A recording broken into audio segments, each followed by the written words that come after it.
Hey, Dolphins fans, this is Brian and Paul here on the FinSide, joining you here for a special look at the Dolphins 53-man roster and a little bit of surprising news here. You can follow us on Facebook, Twitter, Spreaker, iTunes, YouTube, iHeartRadio, and Spotify. I'm Brian Cat NFL on Twitter. Paul is fanatic_pick. So the Dolphins 53-man roster has been finalized, and we had two big pieces of surprising news here over the last couple of days.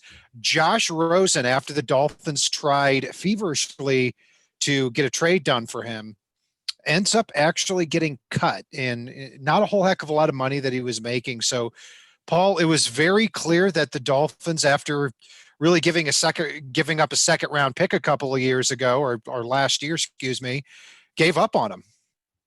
I was very surprised at that, given the fact that Rosen looked good in camp from everything we've seen, everything we've heard, given the fact that we're in that weird COVID type year, and given the fact that it seemed like it was going to be a transition from Fitzpatrick likely to Tua, and then Fitzpatrick would probably move on after this year. Rosen would probably stay on as the backup for Tua, given the contracts, et cetera, that were out there. And given the fact that, as we've talked about on this show, any given Sunday, any player or players can pop positive for COVID-19. And if there was any year to have three quarterbacks on the roster, this is the one right here. And given those facts, I was very surprised to see Rosen cut. He wasn't costing a lot of money against the cap. I would have understood it more if they got an enticing trade offer for him. But end of the day, it wasn't going to be his team anyway.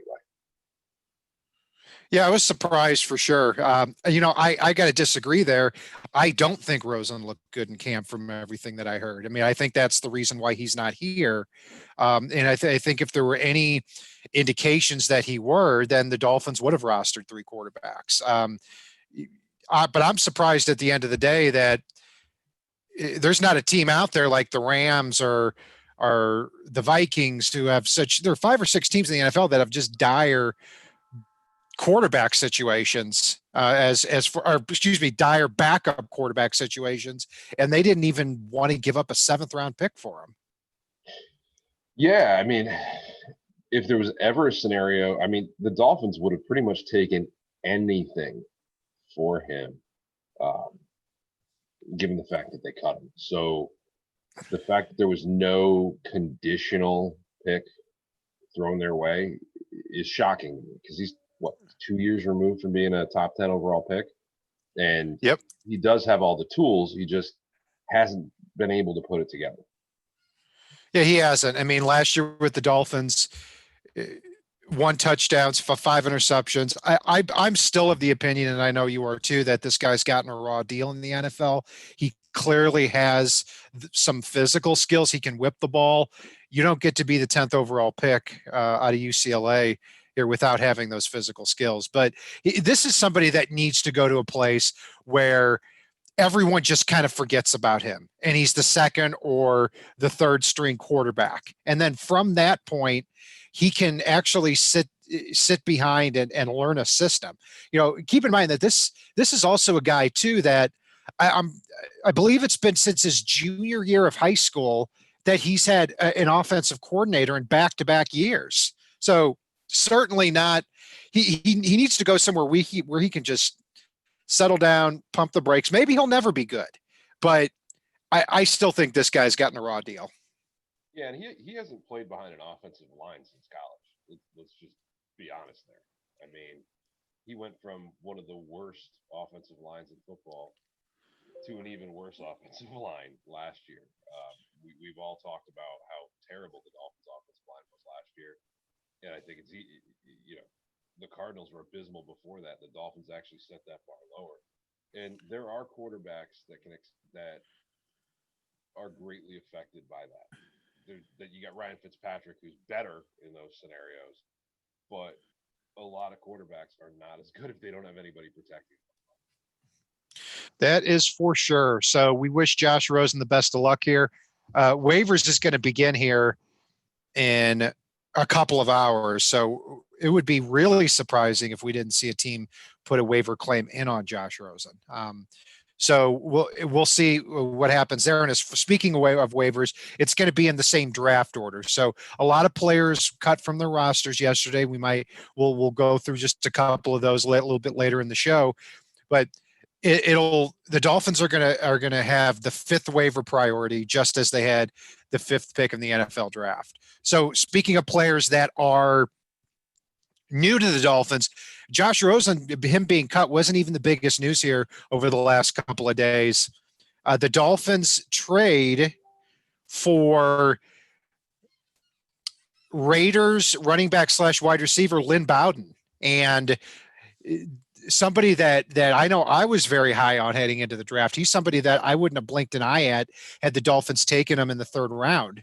And now the Dolphins trade a 4th rounder, which they traded the other day for Raekwon McMillan, to the Raiders for Lynn Bowden and a 6th round draft pick, Paul. So this is definitely not something I was expecting, but I got to say I love the move. Yeah, and it's funny because looking at the Lynn Bowden trade, I mean, for one, it basically turns into Raekwon and a 5th for Lynn Bowden and a 4th, or Lynn Bowden and a 6th. I'm sorry. Yep. But what I love here is it sets Miami up to do on offense a little bit of what they're doing on defense, which is to have kind of that positionless offense, because you've got Malcolm Perry, you've got Lynn Bowden Jr., you've got Matt Breida, you've got versatile weapons that you can move all over the offense and cause just annoying nightmares for opposing teams. And I love it. I love that. And then you can throw some of those big, tall guys on the outside to really just destroy them while they're chasing these guys all over the place, not knowing who's lining up where. Okay, so I'll ask you another question here, Paul. The Dolphins traded that 2nd round pick for Josh Rosen after acquiring a 2020 2nd round pick in the 2019 draft. And a lot of people thought, okay, this guy spent a year with the Arizona Cardinals and clearly something was wrong. That's why they were willing to trade him after 1 year. And the reason I say that is because now Lynn Bowden is drafted 80th overall in the 3rd round. And just a couple of months later, he's flipped over to the Dolphins. A question I've been asked a lot is this kind of that same case of that the Dolphins are just getting another team's damaged goods?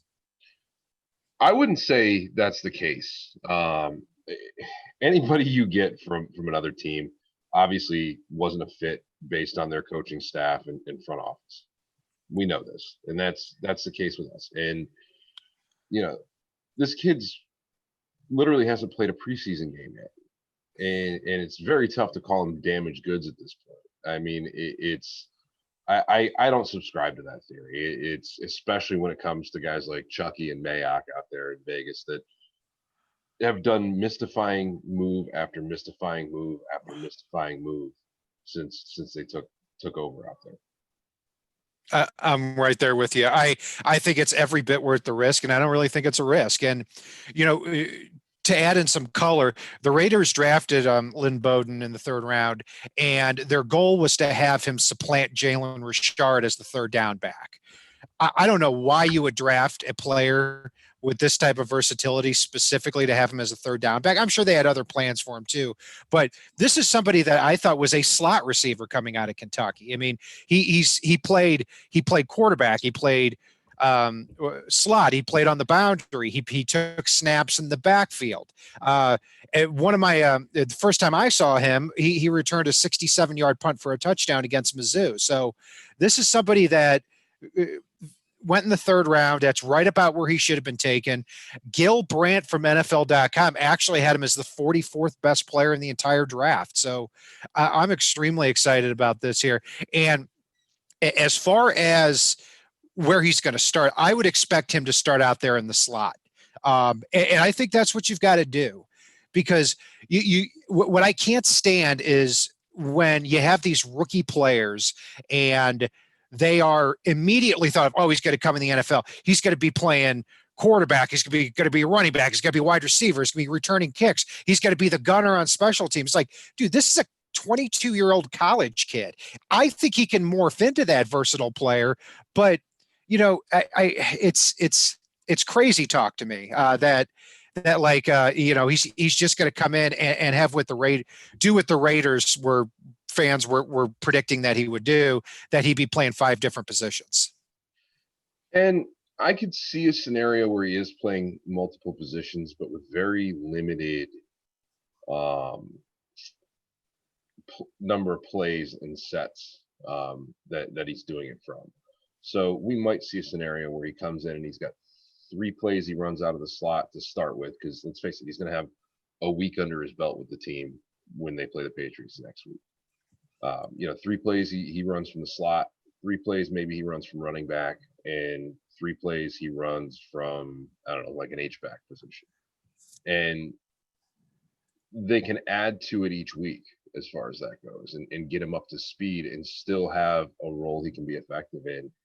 And maybe you don't sit there and rerun that play 1,000 times a game, but it really depends. It's maybe you run a couple read option plays with him and Fitzpatrick, or him and Tua once Tua's out there. I mean, there's a lot of different things you can do with this kid, and you can build off it if you do it the right way.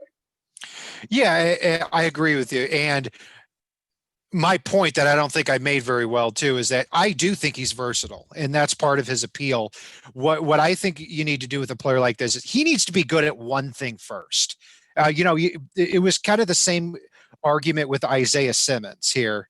He should go in the top 5. He can play safety, he can play cornerback, he can play slot, he can do this and do that. But it's like, now you look at the depth chart, and Isaiah Simmons isn't starting for the Arizona Cardinals right now. It's like, this guy needs to be good at one thing first. So overall, I'm extremely excited about the move here. And in terms of versatility, like you said there, Paul, NFL.com's Lance Zierlein compared Lynn Bowden before the draft to Randall Cobb, and that makes a lot of sense. Randall Cobb was a Kentucky quarterback who had that versatility too when he came out in 2011. He's made some Pro Bowls there.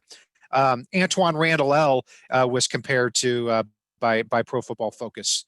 So no doubt about it. He's got some versatility. I'm excited about the move here. As far as the 53-man roster is concerned, not a lot of surprises. We talked about some locks the other day, Paul, and we pretty much nailed all of them except for Josh Rosen, which really was a surprise to everybody. But going through the positions here, the Dolphins kept 2 quarterbacks, Fitzpatrick and Tua. Not a big surprise after Rosen was cut. At the running back spot, Jordan Howard, Matt Breida, Patrick Laird, Myles Gaskin, and I was proven wrong on this, Chandler Cox, the fullback, ends up making the roster too. I didn't expect them to keep a fullback here in Chan Gailey's offense. Yeah, but it's funny because, I mean, I do expect them to utilize a fullback role, but they've got other guys on the roster that can, I think, do anything and everything I've seen from Cox to this point. But again, that was a surprise to me to keep a fullback in Chandler Cox. I expected a little more role from him last year. We'll see what happens this year.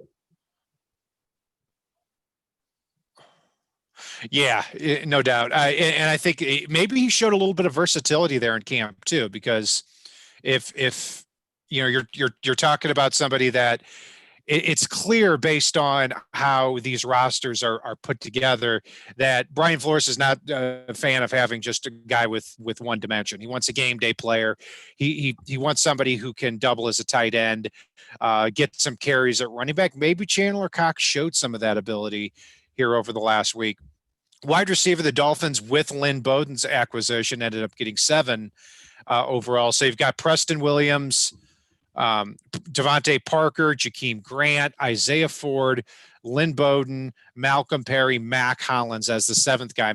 Malcolm Perry does make the roster as the 7th round pick. Good for him. We've heard great things about him coming out of camp. Mac Hollins stays as the 7th guy, and this is somebody that did get on the field last year at wide receiver and in a special teams role. He's somebody I thought had the versatility to make the roster. He ended up doing so.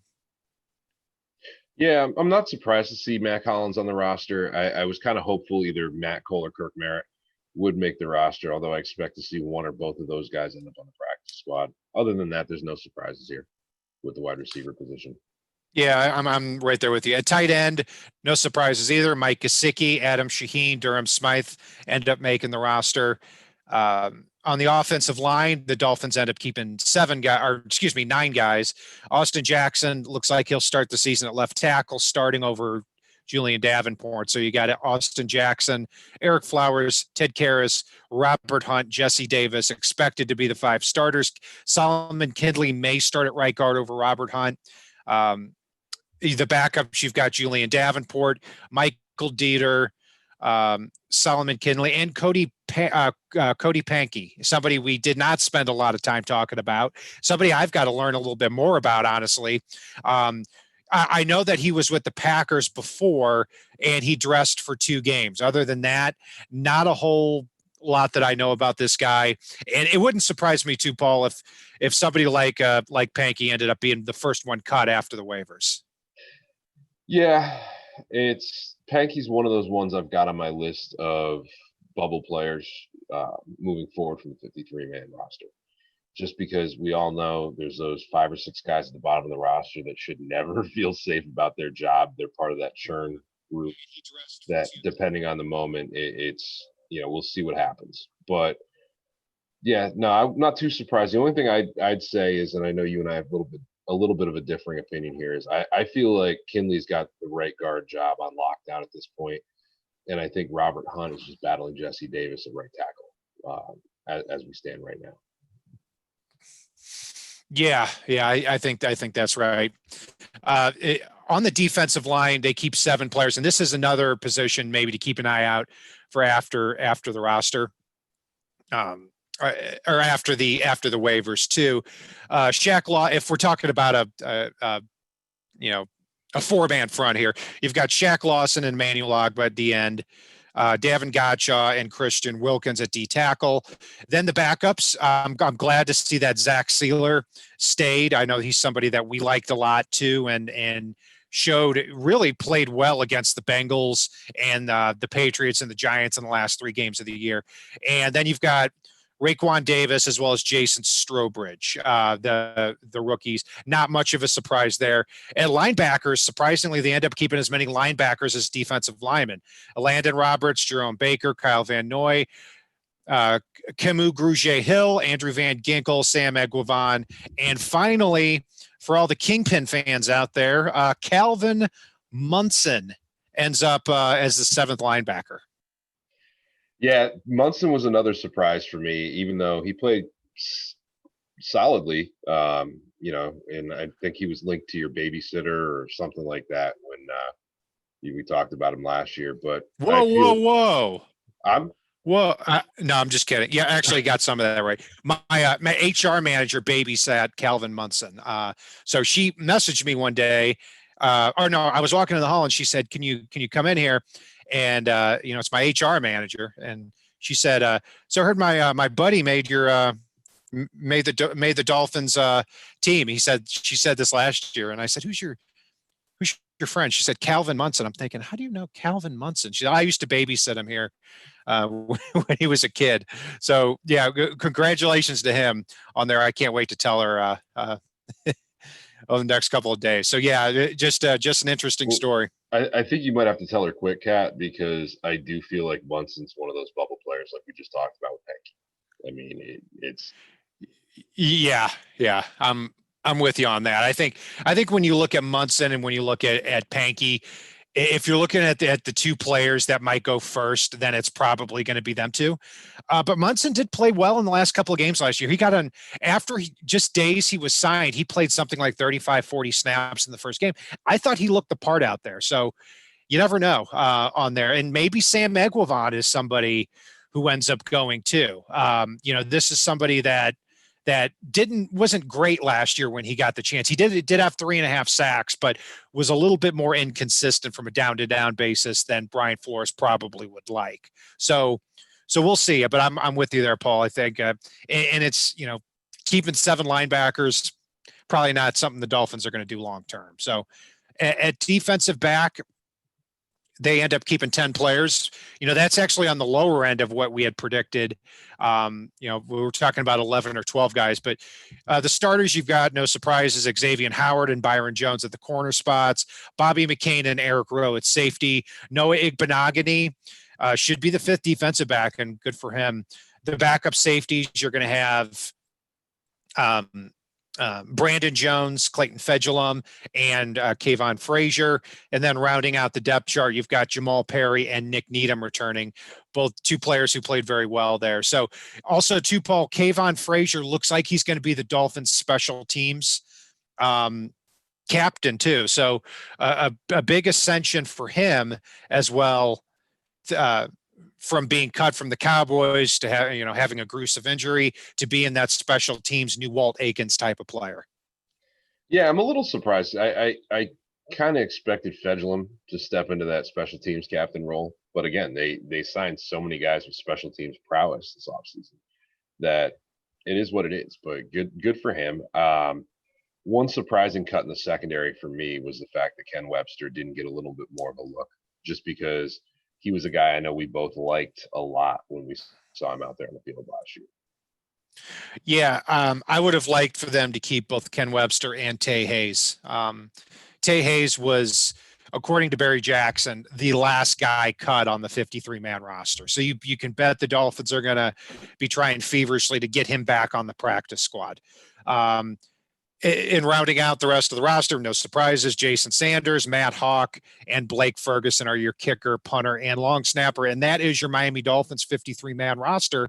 We should see a few more changes here today. And there's going to be 16 practice squads spots available as well this year, given the coronavirus. So you're going to have 16 spots. 6 of those guys there's no limits on. So you could have a 34-year-old practice squad guy if you want. So there's going to be a lot deeper roster. I wish it had been this way for a long time. I thought it was always a joke when you kept, at a time it was 6, 7, or 8 players on your roster. So anyway, Paul, looking at some of the players cut out there, did anybody come to mind to you that you may want to see the Dolphins take a look at?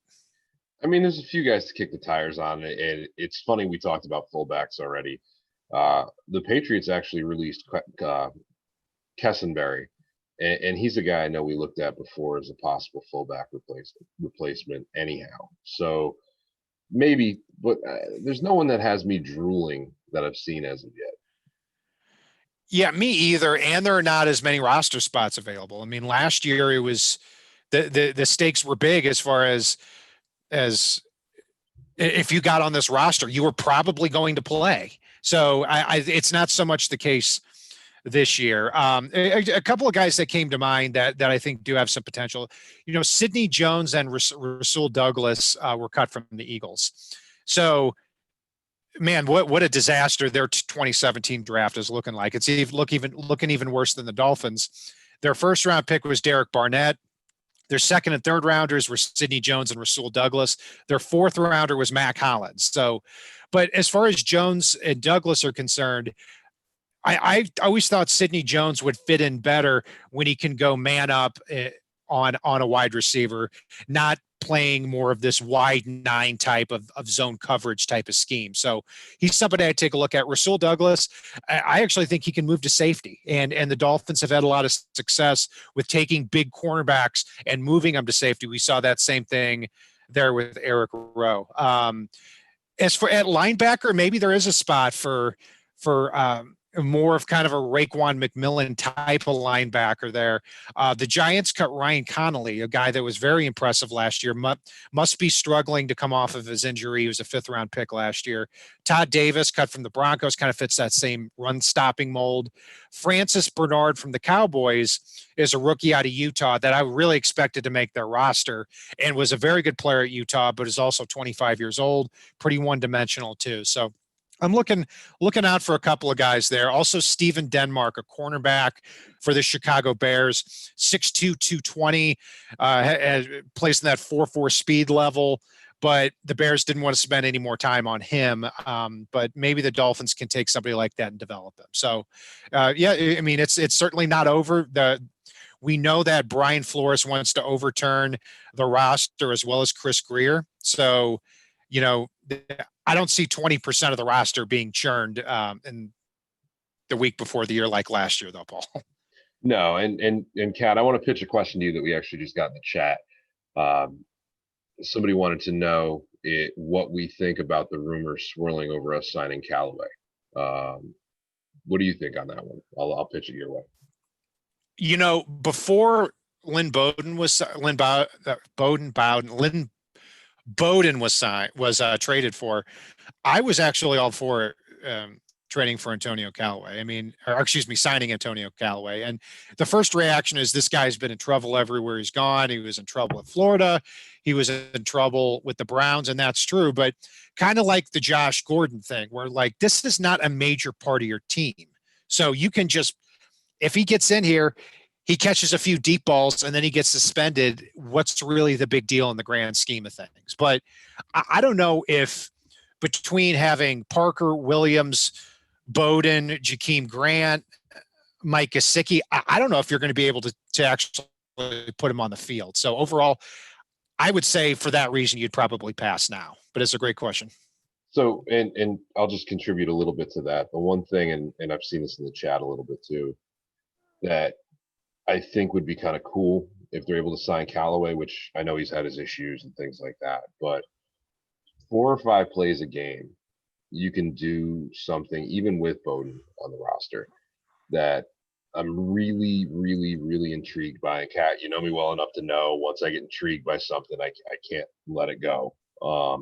It's obnoxious. It really is, but you love me anyway.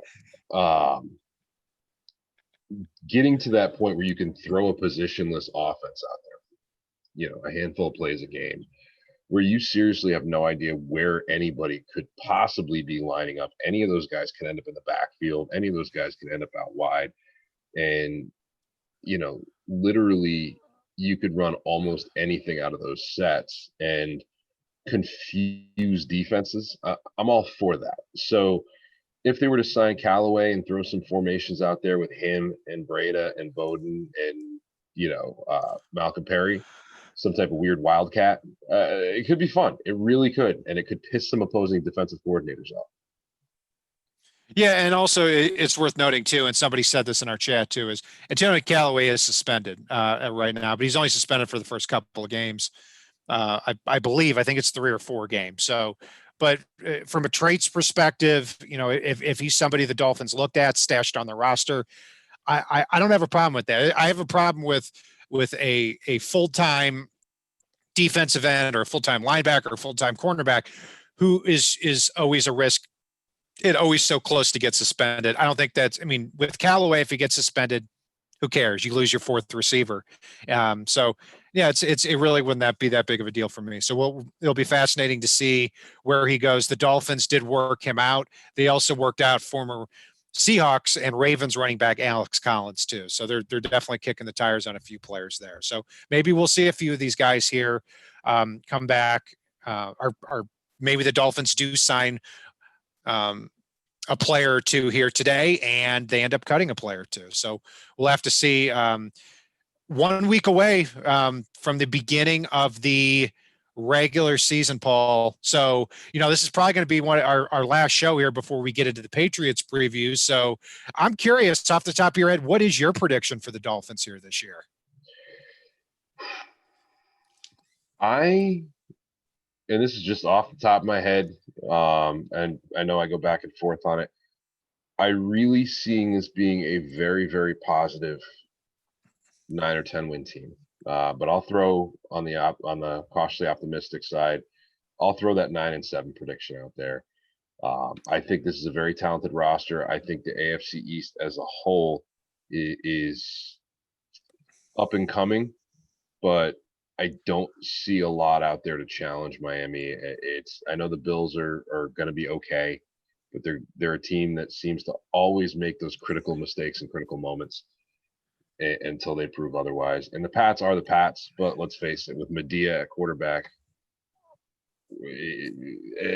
anything can happen. Once you rattle him, he's done. I'll flip that. I'll say 7-9 right now. I think the Dolphins are more of a 2021 and beyond team.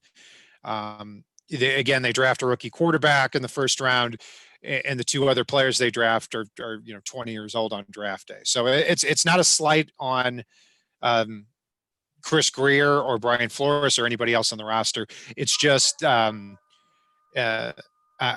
when you have this many young players on the team, and this is a Dolphins roster where, according to Joe Shad, you've got 24 players who are 25 and younger, and you've only got one who is Ryan Fitzpatrick, who's over 30. So I do think it's going to be another year away. But if the Dolphins go from 5-11 to 7-9, and then have another big draft like they did this past year, then I think the arrow is definitely pointing up. I feel confident that they're building this roster the right way. Yeah, and Kat, I want to ask you another question in regards to this season. Mm-hmm. Is that you just kind of jogged me here a little on it, and it's one that we've talked about in previous seasons.